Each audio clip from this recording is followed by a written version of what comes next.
आज का जो हमारा पहला प्रश्न है वह है, पारिस्थितिक तंत्र में जैविक घटकों में कौन उत्पादक घटक है। तो यहाँ पे ऑप्शन दिया हुआ है, इसका सही आंसर है हमारा ऑप्शन डी, हरे पौधे। हरे पौधे जो हैं, समस्त हरे पौधे जो हैं वे उत्पादक कहलाते हैं। और उत्पादक इसलिए कहलाते हैं क्योंकि ये क्या उत्पन्न करते हैं, तो ये भोजन उत्पन्न करते हैं। रासायनिक अभिक्रिया के फलस्वरूप जो हरे पेड़ पौधे हैं वे सूर्य की उपस्थिति, जल और CO2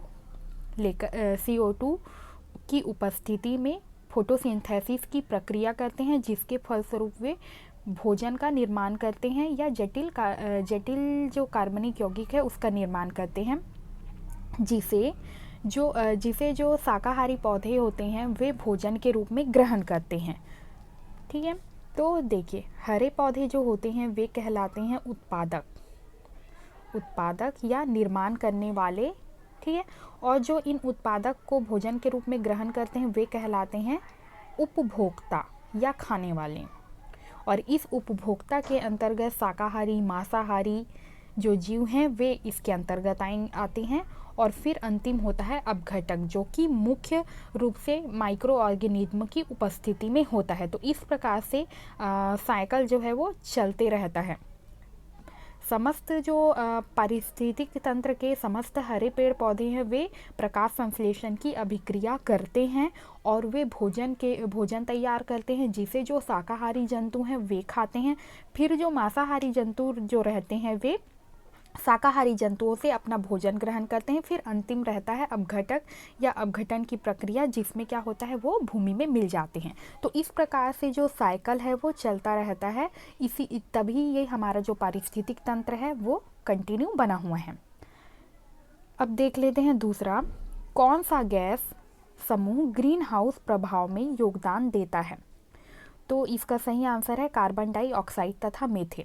अब देखिए ग्रीन हाउस प्रभाव जो है वो क्या है। तो ग्रीन हाउस प्रभाव क्या है, मुख्य रूप से CO2 के कारण सबसे महत्वपूर्ण क्या होता है, कार्बन डाइऑक्साइड जो होता है उसके मुख्य रूप से क्या होता है, ग्रीन हाउस प्रभाव जो है वो एक प्राकृतिक अभिक्रिया है, जिसके स्वरूप क्या होता है ग्रीन हाउस प्रभाव में कि जो सूर्य से आने वाला जो विकिरण जो है वो ग्रीन हाउस गैसों द्वारा अवशोषित हो जाता है और वापस में अंतरिक्ष में परावर्तित नहीं होने देता। तो यह पृथ्वी की सतह को सुरक्षित रखने का कार्य करता है और उसे बचाता है। ये होता है ग्रीन हाउस प्रभाव कि जो सूर्य से आने वाली जो हानिकारक किरणें हैं उससे पृथ्वी की बचाव के लिए वो क्या करता है, जो ग्रीन हाउस जो परत होता है वह ग्रीन हाउस गैसों द्वारा यह अवशोषित कर लिया जाता है सूर्य द्वारा हानिकारक जो विकिरण होती है उसको। तो ये कहलाता है ग्रीन हाउस प्रभाव। अब देखिए योगदान देता है कौन, तो कार्बन डाइऑक्साइड तथा मीथेन। तो किस प्रकार से, तो कार्बन डाइऑक्साइड तथा मीथेन जो होते हैं वे क्या करते हैं कि जो सूर्य से जो किरणें आती हैं या जो अवरक्त किरणें आती हैं उन्हें अवशोषित करने का कार्य करती हैं। सूर्य से जो किरणें आती हैं उन्हें अवशोषित करने का कार्य करती हैं। इस कारण इसे कार्बन डाइऑक्साइड तथा मीथेन को ग्रीन हाउस गैसें भी कहा जाता है। ग्रीन हाउस गैस भी कहा जाता है। अब देख लेते हैं अगला, सार्वधिक स्थायी पारिस्थितिक तंत्र निम्नांकित में से कौन है। तो यहाँ पे दिया हुआ है, इसका सही आंसर है हमारा ऑप्शन सी, महासागर। अब है अगला, विलुप्त होने वाली प्रजाति की सूचीबद्ध होती है। तो जो विलुप्त प्रजातियां जो होती हैं उन्हें सूचीबद्ध किस में किया जाता है, तो रेड डाटा बुक में उन्हें सूचीबद्ध किया जाता है। अब है अगला, निम्नलिखित में से कौन सी जैव विविधता के संरक्षण के लिए महत्वपूर्ण रणनीति है। तो इसका सही आंसर हो जाएगा हमारा उपरोक्त सभी। अगला जलवायु परिवर्तन का कारण है, तो इसका सही आंसर हो जाएगा हमारा उपरोक्त सभी। जलवायु जो परिवर्तन होता है वो ग्रीन हाउस गैसों के कारण होता है और ओजोन परत के क्षरण के कारण होता है और प्रदूषण के कारण होता है। अब अगला निम्नलिखित में से कौन सा पदार्थ सार्वत्रिक तापन उत्पन्न करने में योगदान नहीं करता है, तो इसका सही आंसर है हमारा ऑप्शन ए सल्फर तथा नाइट्रोजन के ऑक्साइड। मीथेन, कार्बन डाइऑक्साइड एवं जल वाष्प जो होते हैं वे वैश्विक तापन के लिए प्रमुख उत्तरदायी कारक हैं, जबकि सल्फर तथा नाइट्रोजन ऑक्साइड इसमें योगदान नहीं करते। अब है अगला निम्न में से कौन सा वायु प्रदूषण का एक जैव सूचक है, तो इसका सही आंसर है हमारा ऑप्शन डी लाइकेन। अब है अगला इकोमार्क योजना 1991 में उपभोक्ताओं को ऐसे उत्पाद को खरीदने के लिए प्रोत्साहित करने हेतु आरंभ की गई जिनका पर्यावरणीय प्रभाव कम हानिकारक हो। निम्नलिखित उपभोक्ता उत्पादों में से कौन सा इस योजना के अंतर्गत अधिसूचित नहीं है, तो इसका सही आंसर है हमारा ऑप्शन डी औषधियाँ एवं प्रतिजीविकी। अब है अगला निम्नलिखित वायु प्रदूषक में से कौन रक्त धारा को दुष्प्रवाहित कर मौत उत्पन्न करता है, तो इसका सही आंसर है हमारा option D carbon monoxide. Carbon monoxide जो है वो जब रक्त में मिल जाती है या विलीन हो जाती है तब इसका दुष्प्रभाव के रूप में इंसान का मौत हो जाता है। अब अगला निम्नलिखित आर्द्र क्षेत्रों में किन्हें रामसर का दर्जा प्राप्त है।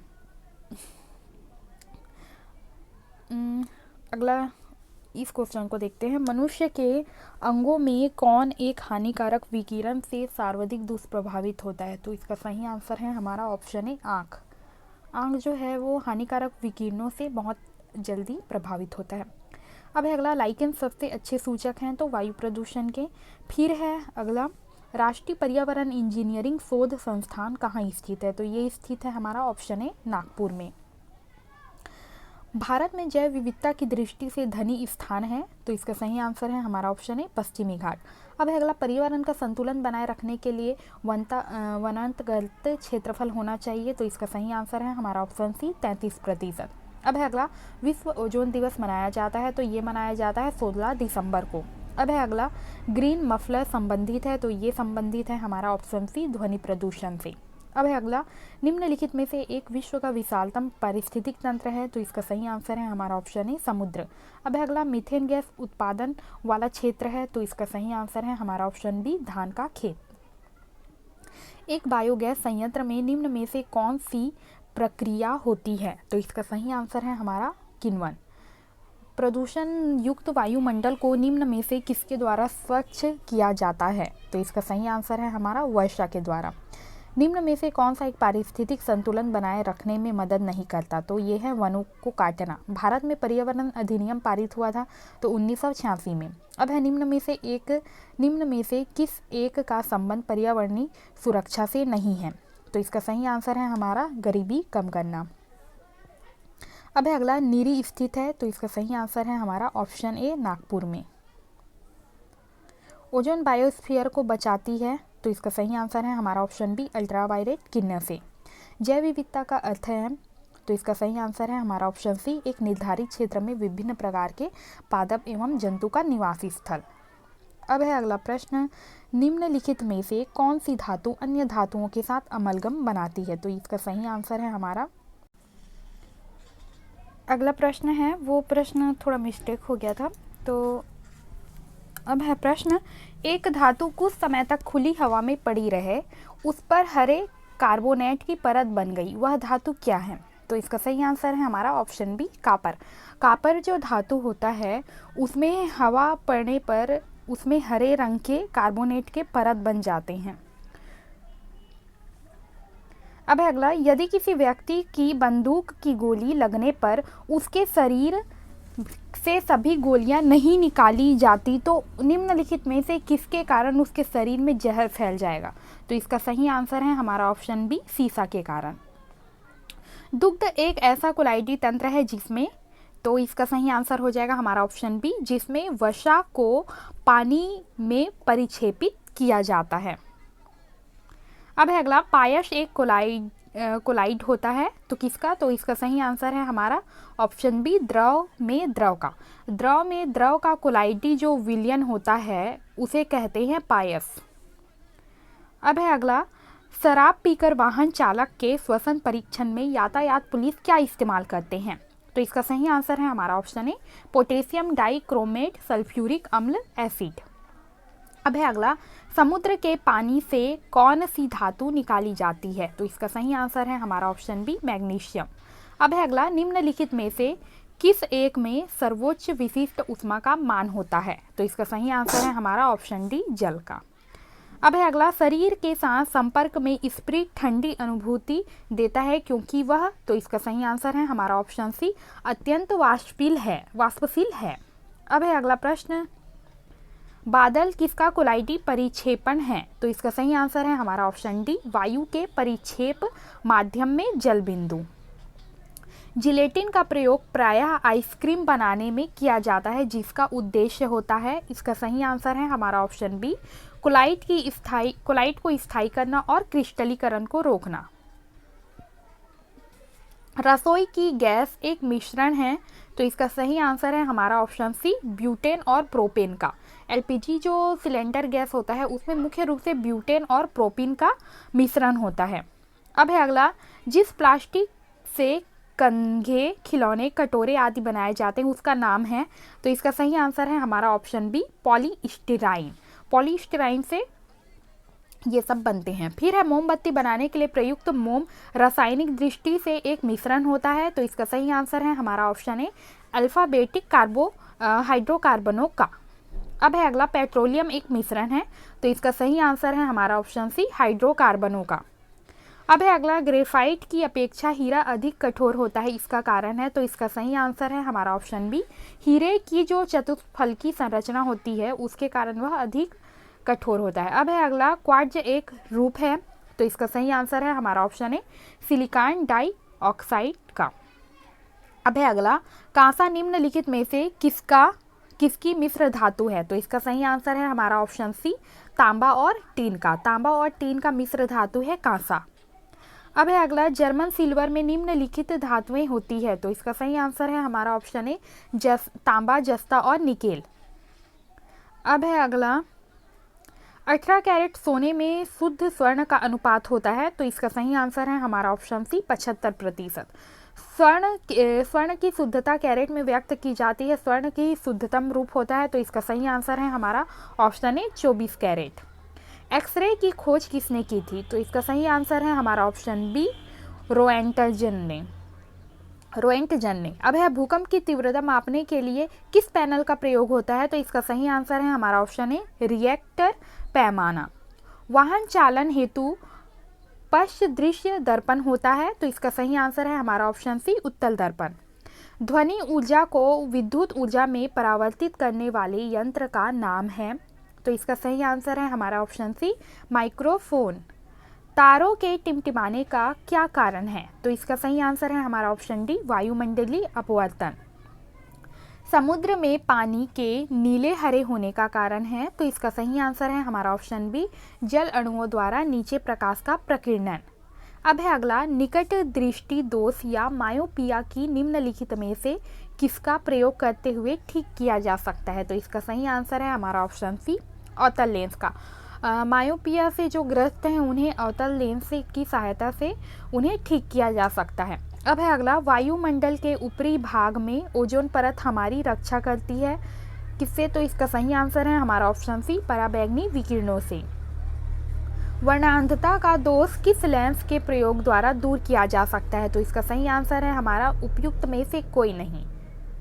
अब है अगला, हीरे की चमक का कारण है, तो इसका सही आंसर है हमारा ऑप्शन ए, प्रकाश का संपूर्ण आंतरिक परावर्तन। कारों के हैंड लैंप में प्रयुक्त दर्पण किस प्रकार के होते हैं, तो इसका सही आंसर है हमारा ऑप्शन ए, पर वलित अवतल। अब है, साबुन के बुलबुले पर श्वेत प्रकाश डालने से रंग दिखाई देते हैं, इसका कारण है, तो इसका सही आंसर है हमारा ऑप्शन सी, व्यतिकरण। अब है अगला, मरीचिका एक उदाहरण है, तो इसका सही आंसर है हमारा ऑप्शन सी, प्रकाश के अपवर्तन और पूर्ण आंतरिक परावर्तन का ही एक उदाहरण है मरीचिका, जो कि अधिकतर रेगिस्तानों में भ्रम की स्थिति पैदा कर देता है। अब है अगला, आकाश में नीला रंग प्रकट होने के साथ संबंधित प्रकाश की परिघटना है, तो इसका सही आंसर है हमारा ऑप्शन डी, प्रकीर्णन। अंतरिक्ष यात्री को आकाश दिखाई देता है, तो इसका सही आंसर है हमारा ऑप्शन डी, काला। अब है अगला प्रश्न, प्रकाशिक तंतु का प्रयोग निम्नलिखित में से किसके लिए किया जाता है, तो इसका सही आंसर है हमारा ऑप्शन डी, संचार सेवा के लिए। फाइबर ऑप्टिकल्स किस सिद्धांत पर काम करता है, तो इसका सही आंसर है हमारा ऑप्शन सी। इसका सही आंसर है हमारा ऑप्शन सी, पूर्ण आंतरिक परावर्तन।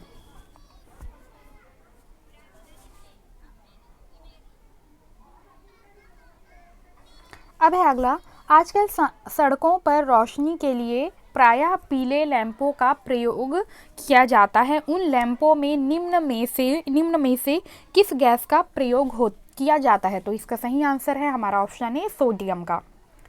अब है अगला, जब गर्म पानी को अधिक तप्त गिलास के ऊपर छिड़का जाता है तो वह टूट जाता है, इसका क्या कारण है, तो इसका सही आंसर है हमारा ऑप्शन बी, अचानक ही गिलास जो है वो संकुचित हो जाता है, इस कारण वह टूट जाता है।